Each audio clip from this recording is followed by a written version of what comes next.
A Assíria nasceu do antigo reino de Assur, país da Ásia, localizado ao norte da Mesopotâmia, a partir da fronteira norte do atual Iraque, que surge juntamente com Elão e Mari no Alto Tigre, quando obtém em 1950 a independência de Ur. Localizava-se na Alta Mesopotâmia, entre o rio Tigre e a Cordilheira de Zagros. Seus domínios se estenderam de Elão até as fronteiras do Egito. Seu ápice foi com o rei Sargão II, 722 a 705 a.C. Com seu forte exército, dominou os hebreus, babilônios e egípcios. A fama da Assíria era das mais assustadoras. Seus métodos de conquista eram implacáveis. A tortura, o empalamento, a decapitação, as amputações e o esfolamento faziam parte dos procedimentos comuns dos soldados assírios. Era através desse terror empreendido pelos métodos cruéis que os assírios impunham seu poder sobre os outros povos mesopotâmicos.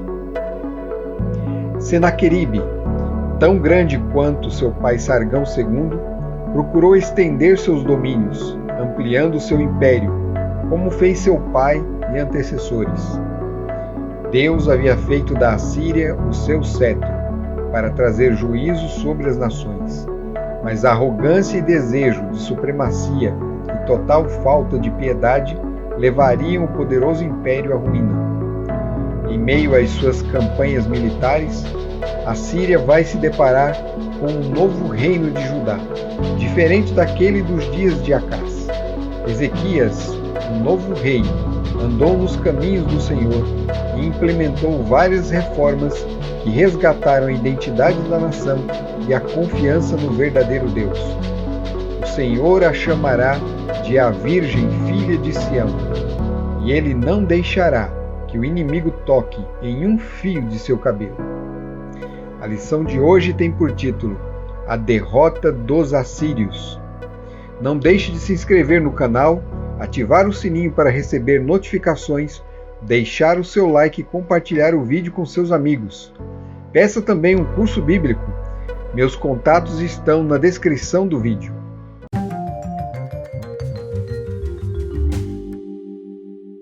Tópico 1. Amarras. Oi pessoal, tudo bem? Voltamos para o estudo da nossa lição da Escola Sabatina, né? Hoje nós vamos concluir o drama aqui dessa história entre o Império Assírio e o Reino de Judá. Então hoje chegou, a história hoje chega ao clímax, né? A gente vai ver qual é como vai ser o desenrolar da história. Né? Nós havíamos falado do Reino de Judá sobre a liderança do rei Acás, mas depois de Acás, que foi um péssimo rei, né? Nós vimos que Acás foi um desastre, o seu governo foi um desastre. Nós chegamos ao rei Ezequias. O rei Ezequias ele não seguiu os passos do seu pai. Na verdade, ele procurou implementar uma reforma. Ele fez uma reforma no reino de Judá, né? Não só uma reforma política, mas uma reforma religiosa também. Então ele governou de uma forma diferente, né? Não semelhante ao seu pai, mas ele é considerado na palavra de Deus como um grande rei, como igual a ele não houve um outro na história do reino de Judá. Então a gente vê assim que a situação mudou agora, né? A situação ficou diferente.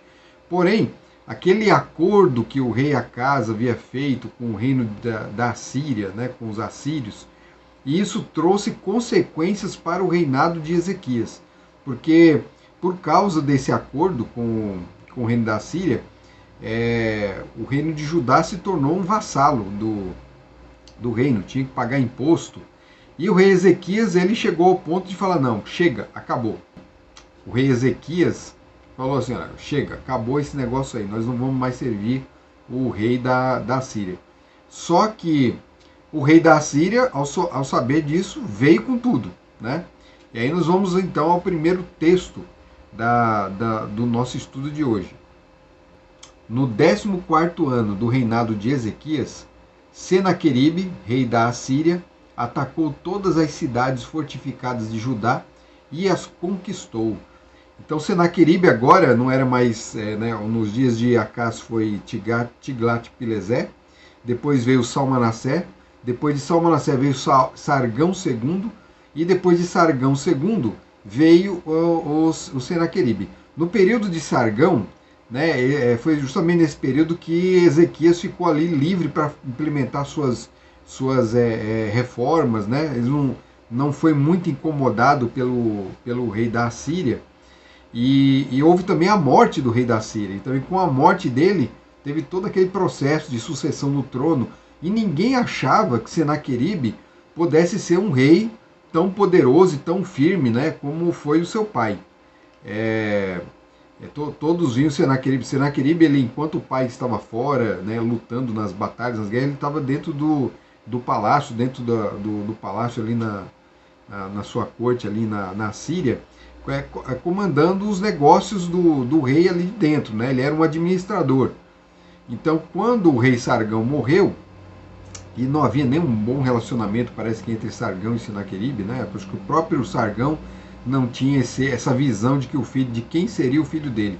Então, no final, Senaqueribe acabou sendo muito mais do que o próprio pai, né? Foi muito mais poderoso, muito mais conquistador do que ele, e mantendo aquela tradição de ferocidade dos imperadores assírios.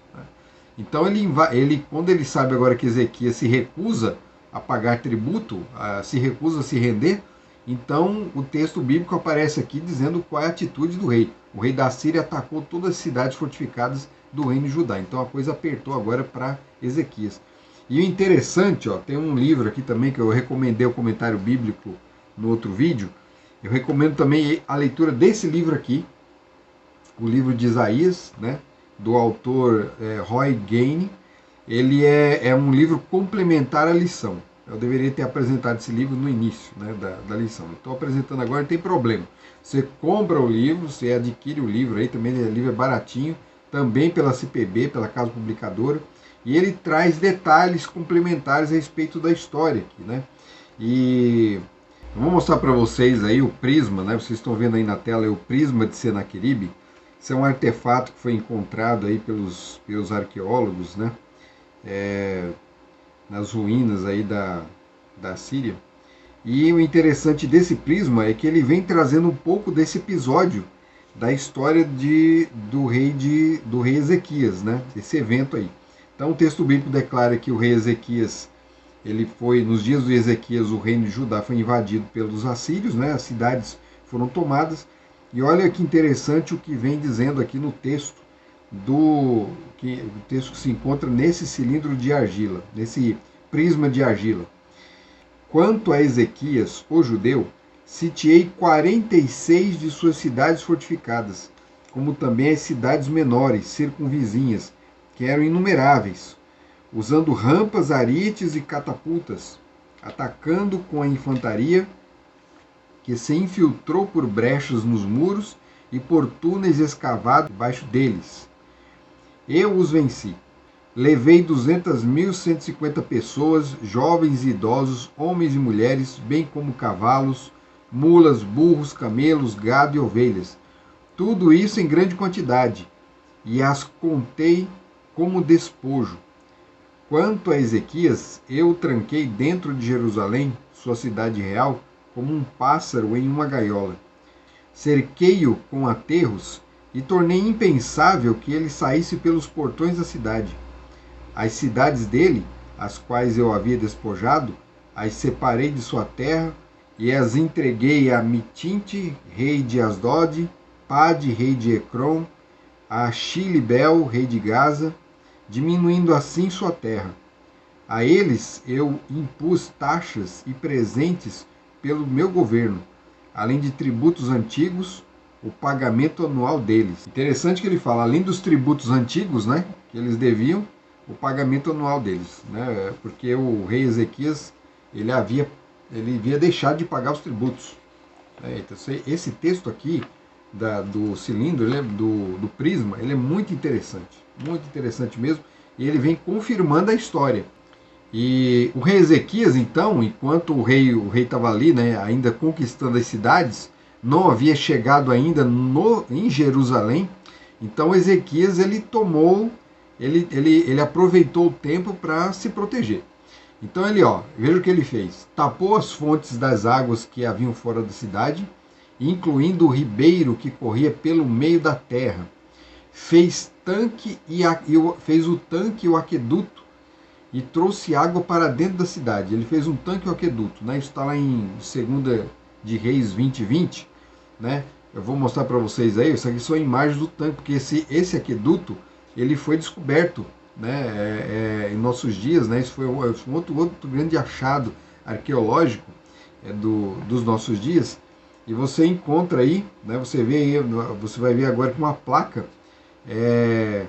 explicando. Essa placa explica como que foi construído o túnel. É uma placa dos dias do rei Ezequias, vem trazendo o nome do rei Ezequias na placa, e ele vem explicando que o túnel foi construído de uma ponta a outra, né? Foi construído na rocha, a rocha que ficava abaixo ali de todo o reino de Jerusalém naqueles dias. Então ele foi de uma ponta a outra, sendo escavado por dentro, cada um na sua ponta até que se encontraram no meio. Então foi todo feito um cálculo com um leve erro um mínimo erro na altura ali conforme eles foram fazendo o corte dentro da rocha. E como a rocha havia muitos pontos onde havia rachaduras, eles tinham, conforme eles iam quebrando, eles iam conseguindo oxigênio também para poder respirar lá dentro. Então foi providencial, né, o terreno ali para que eles conseguissem fazer isso aí. E também foi uma obra de engenharia fantástica. Até hoje ela é mencionada como um dos grandes feitos de engenharia daquela época. E vem só comprovar mais uma vez a história, né, o que aconteceu realmente naqueles dias. Ezequias tomou os devidos cuidados, não deixou que a água ficasse exposta, ficasse do lado de fora da cidade, para que os exércitos assírios tivessem, né, provisões ali. Eles não iam permitir isso. Então nem, por exemplo, impedisse que o povo de Jerusalém ficasse ali sem água, ou que houvesse a possibilidade de contaminação da água. Então eles protegeram suas águas ali, muraram a região e mantiveram a água dentro do reino, então correndo por dentro, né? Porque essa água aí, a água que ficava, era água de Gion, ela ficava na parte baixa de Jerusalém. Então como é que eles iam fazer para a água voltar para não sair, para ela voltar para dentro do reino? Porque não tinha, ela ia escorrer para fora. Então eles fizeram um túnel, né, para que a água pudesse descer, né, para dentro do reino e eles tivessem acesso. Então lá por dentro da rocha eles conseguiam encontrar a água lá no meio, né, naquela caverna, nessa caverna artificial que eles construíram, né? E a passagem também servia para que até as próprias tropas de soldados pudessem passar por ali, né? Então foi tudo muito bem pensado. Ele fez mais, ele restaurou a muralha e construiu torres sobre ela, fortificou Milo na cidade de Davi, fez armas e escudos em abundância e pôs oficiais de guerra à frente do povo. Então ele tomou todas as medidas. Depois de tudo isso, ele chamou o povo e teve uma conversa com o povo. Olha o que ele disse: reuniu os oficiais e o povo na praça junto ao portão da cidade e lhes falou ao coração, dizendo: sejam fortes e corajosos, não tenham medo, nem se assustem por causa do rei da Síria, nem por causa de toda a multidão que está com ele, porque conosco está alguém que é maior do que o que está com ele. Com ele está o braço de carne, mas conosco está o Senhor nosso Deus, para nos ajudar e para guerrear as nossas guerras. O povo se animou com as palavras de Ezequias, o rei de Judá. Pronto, estava aí, preparativo feito. Preparou a cidade para resistir e preparou o espírito do povo, né, a fé do povo, para que eles pudessem confiar, não naqueles preparativos todos, porque todos aqueles preparativos sem Deus não valeriam nada. Então, com Deus, aí aquilo vale tudo, aquilo ali vale muito, né? Com Deus, talvez nem precisasse daquilo, mas Deus ele trabalha assim com o ser humano. Ele faz a parte dele, mas ele também quer que o ser humano trabalhe ali junto com ele. Então ele quer a participação do ser humano. Lembra quando Jesus foi ressuscitar Lázaro? Ele poderia ter removido a pedra do túmulo de Lázaro, mas ele falou, não, vão lá, removam a pedra para mim. Removeram, né? Fizeram aquilo que era possível para o homem fazer, removeram a pedra, e aí Jesus vem e faz o impossível. Ele fala, Lázaro, sai daí. E aí Lázaro sai de dentro, depois de 4 dias já morto, ele sai de dentro, né? Ele estava cheirando mal, mas aí de repente some o cheiro, some a carne putrefata e ele sai de lá limpo, puro, né? Tiram aquelas faixas do corpo dele e lá estava Lázaro ressuscitado. Então Deus ele trabalha com o homem faz aquilo que é possível fazer, e a parte impossível aí é com ele, né? A parte impossível ali era que mesmo com tudo aquilo, né, a Síria ainda era muito poderosa, era muito maior. Aí a gente vai ver toda essa arrogância agora no tópico 2, né? A propaganda. Olha, o texto bíblico agora nesse tópico aqui, ele vai ser bem... eu preferi colocar ele inteiro aqui, né? Porque ele tem muitos detalhes, é interessante a gente ver como foi que a Síria agiu aqui. Então, o rei estava lá na terra, o rei Senaqueribe estava lá na terra de Lax, né? Naquela região ali de Judá. Enquanto ele estava ali na batalha de Lax, ele enviou o seu copeiro rei, o seu copeiro do reino, né, o seu copeiro-chefe, para levar uma mensagem até o rei de Judá.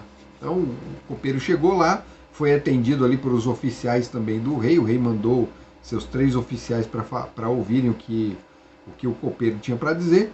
E aí a gente vê no texto o que acontece. Rabsaqué, que é o copeiro, né? Na verdade Rabsaqué não é um nome, né? A tradução de Rabsaqué é copeiro-chefe. Rabsaqué disse, digam a Ezequias, assim diz o grande rei, o rei da Síria, que confiança é essa que você tem? Bem posso dizer que o seu conselho e o seu poder para a guerra são meras palavras. Em quem você está confiando para que se rebele contra mim? Você confia nesse bordão de caniço esmagado que é o Egito? Se alguém se apoiar no caniço, ele vai espetar e furar a mão. Assim é Faraó, rei do Egito, para todos que nele confiam, né?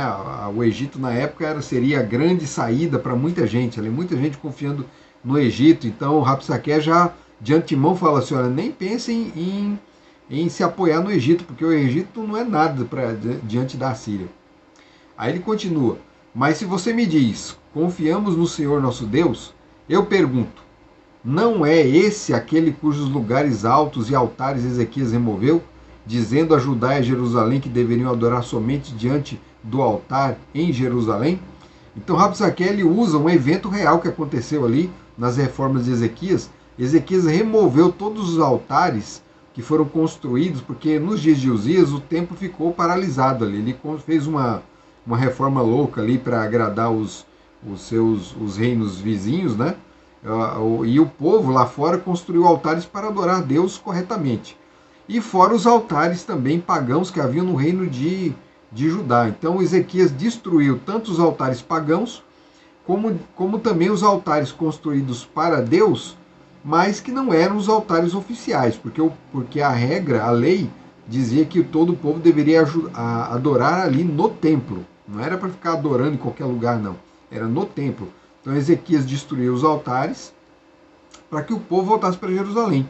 O Rabsaqué, né, e Senaqueribe, que não entendiam dessas questões, achou até que essa era uma atitude contra o próprio Deus, né, e usou isso como argumento aqui para convencer o povo. Mas isso aí não adiantou não. Aí ele continua, agora pois, comprometa-se com meu senhor, o rei da Síria, e eu lhe darei 2.000 cavalos, se você puder achar cavaleiros para montá-los. Como você poderia repelir um oficial do meu senhor, o rei, mesmo que seja um dos menores, e confiar no Egito para obter carros de guerra e cavaleiros? E será que você pensa que é sem o consentimento do Senhor que eu vim para esta terra para destruir? Foi o próprio Senhor quem ordenou que eu atacasse esta terra e a destruísse. Agora, esse aqui é um detalhe interessante. É um detalhe interessante dessa história.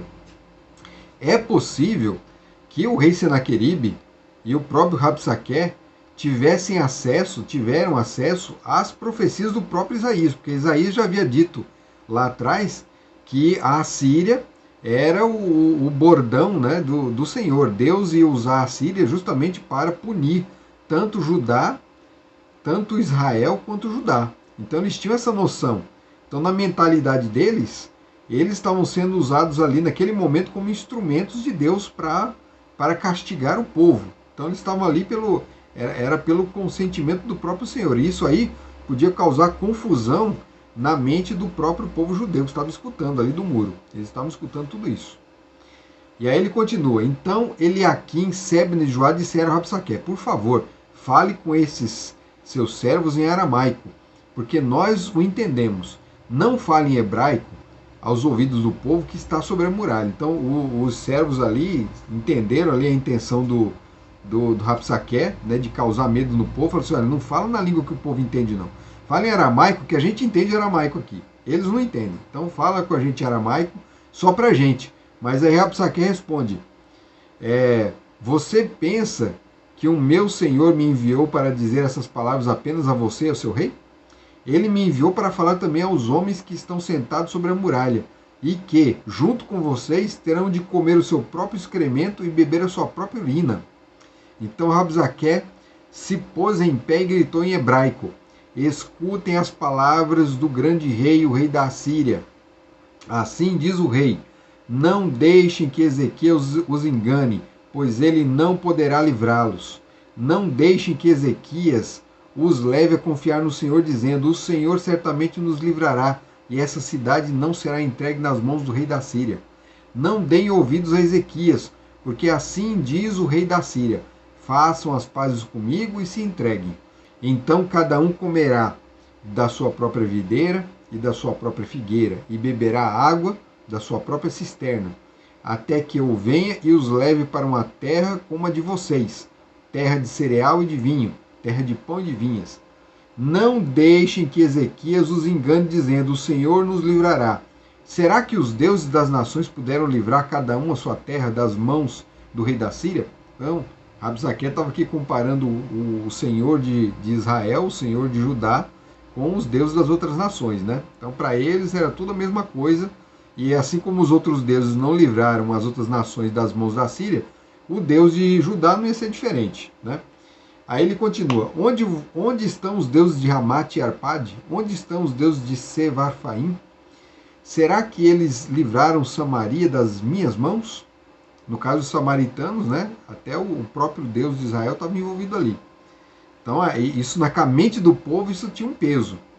Mas se Deus não livrou nem os nossos irmãos aqui, né, que eles eram meio, né, estavam meio atrapalhados, mas adoravam ainda o verdadeiro Deus, conheciam o verdadeiro Deus, né? E Deus não livrou eles, né? Por que vai livrar a gente? Então tudo isso tinha um peso, né? Lembra que o tópico aqui fala sobre propaganda. Isso aí era tudo, o objetivo ali era causar um impacto no povo. Para que o próprio povo se rebelasse contra o rei Ezequias e não houvesse nem guerra, né? Eles pudessem, né, ser levados cativos ali todos vivos, sem nenhuma dificuldade. E aí ele conclui: de todos os deuses desses países, quais foram os que livraram a sua terra das minhas mãos? Então como o Senhor poderá livrar Jerusalém das minhas mãos? Aí, essa foi a provocação aqui de Rabsaqué, né, da parte do rei Senaqueribe. Nós vamos agora então para o próximo tópico: abalado, mas não abandonado. Então agora, o que o rei Ezequias vai fazer? Né? O que um rei que confia no Senhor faz numa hora dessa? O que uma pessoa, diante de um grande problema, diante de uma grande dificuldade, faz quando confia no Senhor? Qual é a atitude correta a tomar? Né? Qual é a melhor forma de agir? Então Ezequias, ele agiu da forma correta. Então ele foi até a casa do Senhor, orou ao Senhor e pediu para que os seus oficiais fossem chamar Isaías e fossem contar para Isaías tudo o que estava acontecendo. E aí ele faz um pedido para Isaías. E olha só que pedido interessante. Portanto, ore pelo resto que ficou. Ele pede ali, né, na conversa, ele pede aos oficiais para que digam a Isaías, né, para que Isaías ore pelo resto que sobrou, né, porque o rei da Síria tomou conta de quase tudo. Então tem um resto ali, tem um resto que sobra. Né? A gente vê que essa questão do resto, do remanescente, sempre aparece no livro de Isaías. Tem um resto. E ele ora pelo resto. Ele lembra lá atrás que Deus prometeu cuidar do resto. Deus prometeu cuidar ali de uma raiz. Havia ali um pedacinho do reino ali que não podia ser tocado. E ele sabia que aquilo ali podia comprometer todo o propósito de Deus para com o seu povo. Então ele fala para Isaías, ore para que o resto não seja tocado. Ore para que Deus livre o resto, livre o restante do seu povo. E aí Isaías manda a resposta. Digam ao rei o seguinte, assim diz o Senhor, não tenham medo por causa das palavras que você ouviu, com as quais os servos do rei da Síria blasfemaram contra mim. Eis que porém nele um espírito, e ele, ao ouvir certo rumor, voltará para sua terra, e lá eu farei com que ele seja morto à espada. Então olha só, Deus promete agora, por meio do profeta Isaías, ele manda uma mensagem de conforto e de esperança. Ele promete o seguinte, olha, não se preocupe com o rei da Síria, não se preocupe com o que Rabsaqué disse, não se preocupe com nada disso, porque eu vou enviar ali no meio da campanha militar ali do rei da Síria, eu vou mandar uma notícia para ele vai ouvir a notícia e essa notícia vai ter um impacto, ele vai voltar para sua terra, e nessa terra ele vai morrer. Na verdade, nessa profecia aqui, embora é uma profecia curta, mas ela não se cumpre num período curto, ela tem todo um desenvolvimento. Né? Então o que acontece agora? Né? Rabsaqué ele volta lá para... o Senaqueribe não está mais em Laques, ele foi para uma outra região agora, conquistar outra região, e aí quando Rabsaqué chega para contar as coisas, vem também uma notícia para o rei. O rei do Egito, ele se rebelou, ele vem contra, né? Ele falou tanto que o Egito era isso, que o Egito era aquilo, mas agora ele ouve notícia de que o rei do Egito, que também é o rei da Etiópia ali, né? Houve uma fusão aí dos dois reinos aí, e ele vem contra agora o rei, né? Ele vem subindo contra o rei Senaqueribe. E Senaqueribe, né? Esperto, atento, ele recua. Ele sabe que ele tem que tomar precauções, né? Ele sabe como agir, ele é um grande líder, então ele volta, ele recua, e Israel tem um tempo aí de respiro. Só que ele fala assim, olha, vai lá de novo e manda nova mensagem lá para Ezequias. Ezequias não vai escapar dessa não. Vai lá com Ezequias lá. E Rabsaqué volta e ele faz quase que o mesmo discurso, né? E traz cartas para Ezequias. Então Ezequias de novo fica apreensivo. E ele novamente faz o que todo servo de Deus apreensivo tem que fazer. Ele vai até a casa do Senhor e apresenta as cartas. Olha, Senhor, está aqui. Aqui estão as cartas que o rei mandou para mim. Né? Ele vai invadir tudo. Né? Mas o Senhor não pode deixar. Né? E então ele ora assim. E Ezequias orou ao Senhor dizendo, ó Senhor dos exércitos, Deus de Israel, que está entronizado acima dos querubins, somente Tu és o Deus de todos os reinos da terra. Tu fizeste os céus e a terra. Então ele entende que Deus é o Senhor de todos os reinos, inclusive da Síria. Todo o governo do mundo pertence ao Senhor. E ele declara, inclina ao Senhor os ouvidos e ouve. Abre, Senhor, os olhos e vê. Ouve todas as palavras de Senaqueribe, as quais ele enviou para afrontar o Deus vivo. É verdade, Senhor, que os reis da Síria assolaram todos os países e suas terras, e lançaram no fogo os deuses deles, porque não eram deuses, mas objetos de madeira e de pedra, feitos por mãos humanas. Por isso os destruíram. Então, Ezequias sabia que os reis das outras nações não valiam nada e não podiam realmente defender ninguém de coisa alguma, porque eles eram só madeira e pedra, objetos inanimados. Só que aí no final ele declara, agora, ó Senhor nosso Deus, livra-nos das mãos dele, para que todos os reinos da terra saibam que só Tu és o Senhor. Esse foi o apelo, essa foi a oração de Ezequias. Ezequias esquece de si mesmo, ele sabe a sua responsabilidade com o povo, mas ele apela para que o Senhor guerreie, para que o nome do Senhor, e não só para o próprio bem de Israel, que ele sabe que o bem do Senhor é o bem de Israel. mas que o nome do Senhor seja exaltado. A preocupação de Ezequias estava-se no nome de Deus, né? Porque se a nação de Israel sucumbisse, já havia sucumbido o reino do norte, agora se Judá sucumbisse também, então o nome de Deus ia ficar por terra. A fama de Deus, né? O Deus verdadeiro, o único Deus verdadeiro, seria manchada. A honra de Deus seria manchada. E Ezequias não queria que isso acontecesse. A preocupação dele foi com o caráter, né, do Senhor. E aí nós vamos para o próximo tópico, porque no próximo tópico nós vamos ver o restante da história. Então Isaías, filho de Amós, mandou dizer a Ezequias: assim diz o Senhor, o Deus de Israel, visto que você fez uma oração a respeito de Senaqueribe, rei da Síria, esta é a palavra que o Senhor falou a respeito dele. A virgem, a filha de Sião, desdenha e zomba de você. A filha de Jerusalém meneia a cabeça atrás de você. Por que é a virgem aqui? A virgem, a filha de Sião aqui, é Jerusalém. E ela é chamada de virgem porque ela não estava mais contaminada como nos dias do rei Acás. Ezequias fez reforma, agora Jerusalém era outra nação. E ela agora, ela meneava a cabeça, ela não levava em consideração os reinos inimigos. E ele continua: a quem você afrontou e de quem você blasfemou, né, falando de Senaqueribe, e contra quem você levantou a voz e ergueu os olhos com arrogância? Contra o Santo de Israel.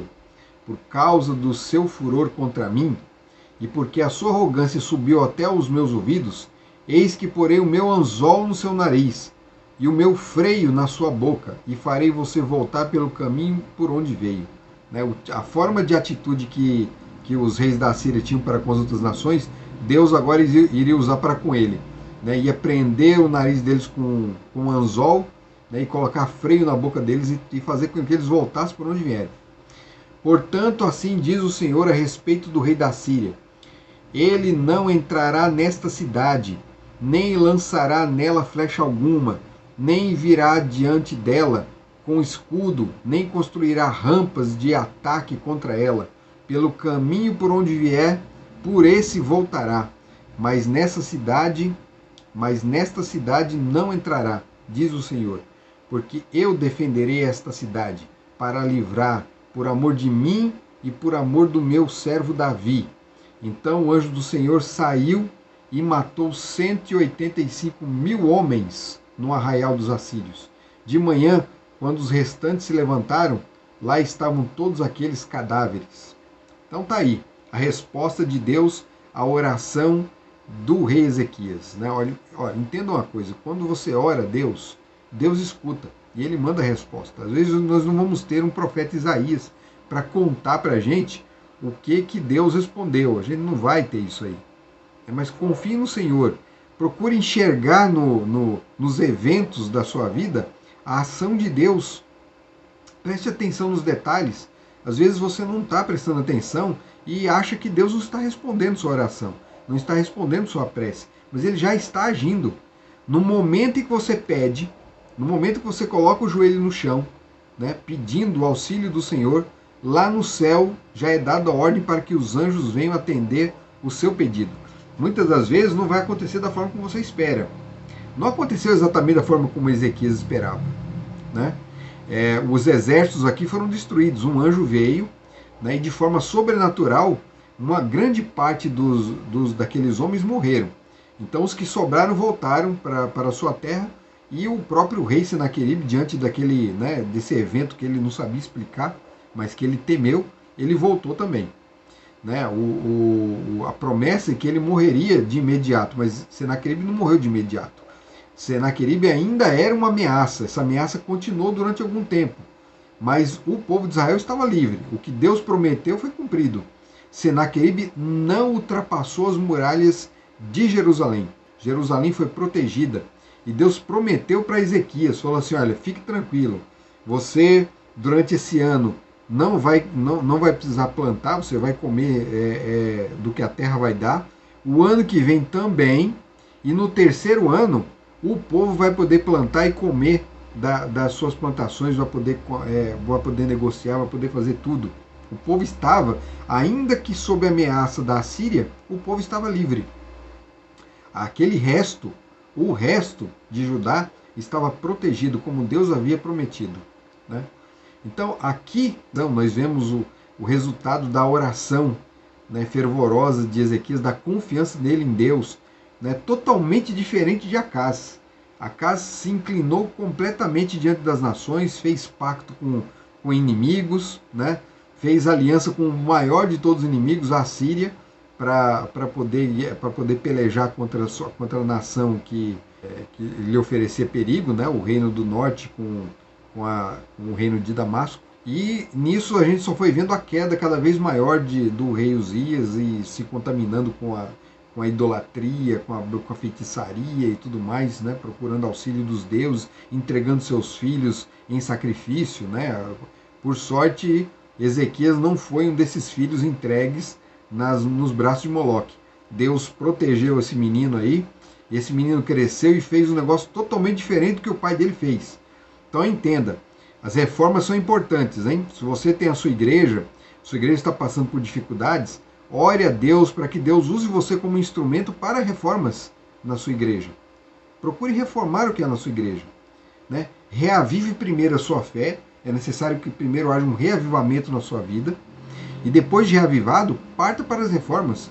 O que estiver errado, procure agindo de acordo com a palavra de Deus, não é para chegar lá, né, por meio da força e da violência, não, é pelo Espírito. O Espírito Santo vai instruir você para que você saiba fazer as devidas reformas ali no meio onde você vive, para você auxiliar o povo, para não deixar o povo perecer. Mas a primeira atitude que você tem que tomar é com a sua própria vida, porque Ezequias, ele primeiro cuidou da sua vida, e ele, como exemplo ali, né, com suas palavras inspiradoras, ele influenciou o povo. Então, primeiro, reforma na própria vida, depois, reforma fora de você, certo? E aí nós vamos ao tópico final, na doença e na riqueza. Por esse tempo, Ezequias adoeceu de uma enfermidade mortal. O profeta Isaías, filho de Amós, foi visitá-lo e lhe disse: assim diz o Senhor, põe em ordem a sua casa, porque você morrerá. Você não vai escapar. Isaías 38:1. Nossa, depois de uma história tão surpreendente assim, vem uma mensagem agora totalmente contrária do esperado. E Deus age assim, né? Deus, como eu disse, Deus ele age de formas diferentes. Deus não age como a gente quer, como a gente pretende. Deus ele está acima de tudo isso e ele sabe o que é bom para todo mundo. E infelizmente veio uma doença sobre o rei Ezequias, uma úlcera, né? E isso estava acabando com a sua saúde, debilitando a sua saúde, e Isaías disse: você vai morrer, infelizmente você não vai escapar. Coloca a tua casa em ordem, né? Então ele tinha que cuidar dos negócios ali, colocar a casa em ordem em todos os sentidos. Colocar a casa em ordem no sentido administrativo, né? O reino deveria passar para outra pessoa, então ele deveria deixar tudo ali, a herança dele para a sua família. Ele deveria cuidar de tudo isso e também cuidar da sua vida espiritual. O que tivesse errado ali também tinha que se consertar. E o interessante é que ele cuidou do espiritual primeiro. Ele, ao ouvir a mensagem, ele se prostrou no mesmo instante. Se prostrou diante do Senhor, colocou o rosto diante da parede, né, olhando para a parede do lugar onde ele estava. Orou ao Senhor pedindo por misericórdia. E Deus, né, ouviu a oração de Ezequias. Ele se humilhou ali diante de Deus, pediu para que Deus se lembrasse daquilo que ele fez, se lembrasse do seu servo, e Deus ouviu aquela oração de arrependimento, de humilhação, aquela oração sincera, e no mesmo instante em que ele fez a oração, ele tinha acabado de ouvir a notícia de que ia morrer.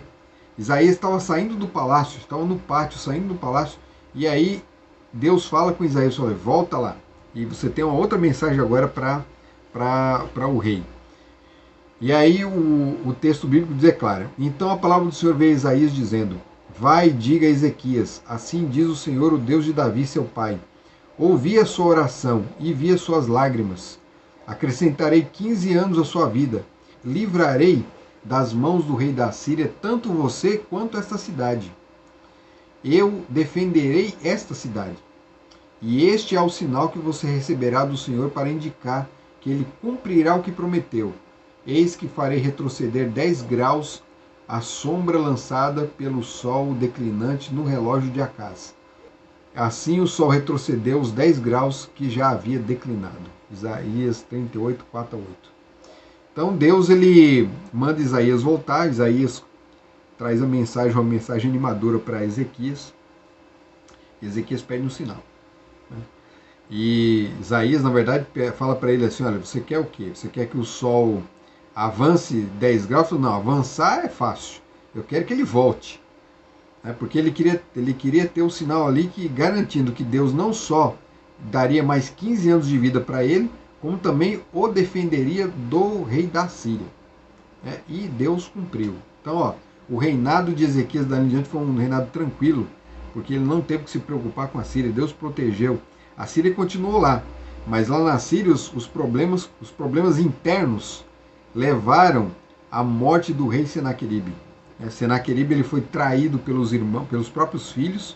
2 de seus filhos o mataram, e o seu filho, né, Esar-Edom, né, esse que você está vendo aí na imagem ao lado da sua mãe, né, você tem ele do lado, você tem Esar-Edom do lado direito, e você tem a mãe dele do seu lado esquerdo, né? Então esse camarada aí foi quem substituiu o rei Senaqueribe no governo. E daí a gente não vê mais história da Assíria intervindo ali contra Judá, porque no futuro o grande reino que vai conquistar o mundo, que vai ser a nação mais poderosa da terra, vai ser a Babilônia. Então isso é uma história que a gente tratou até no vídeo anterior.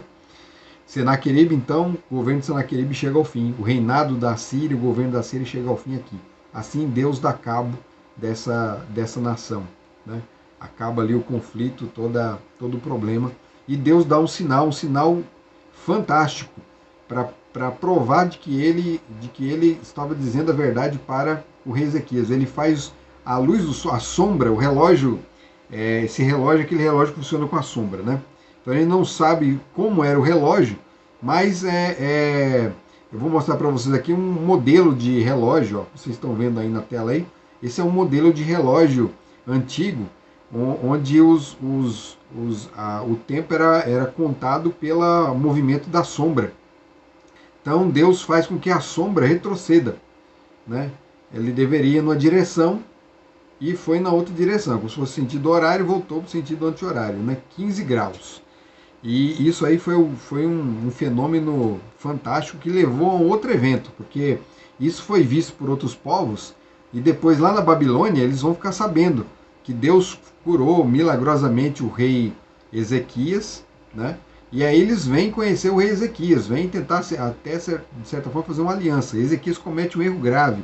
Ezequias mostra todo o reino toda a riqueza, toda a glória de Jerusalém, né, toda a pompa, mostra o templo, mostra o tesouro, mostra tudo, mostra a quantidade de soldados que tem, as armas e tudo mais, e esquece de falar do Deus de Judá, o Deus que o livrou, o Deus que o abençoou, o Deus que fez o milagre.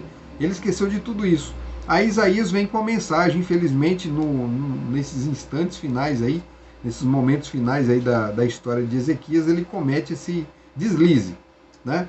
Mas ele, ainda assim, ele teve um período tranquilo de governo e morreu como um grande rei na história de Israel, né? Um rei que honrou o nome do Senhor e que foi ali, né, que defendeu o caráter de Deus e lutou pela sua nação, né? Como um rei santo, como um rei deveria ser. Então aqui termina o drama da história da Síria com o reino de Judá, né? Nós podemos tirar muitas lições disso aí, mas a mais importante é a confiança que nós temos que ter em Deus, né?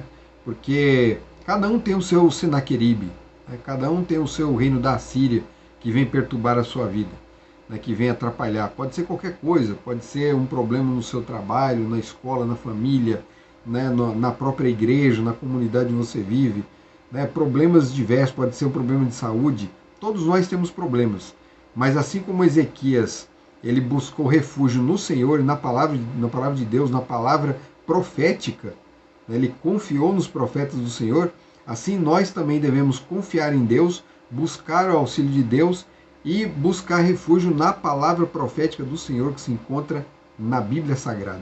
Que Deus abençoe você, né, que você continue aí estudando e aprendendo cada vez mais o livro de Isaías.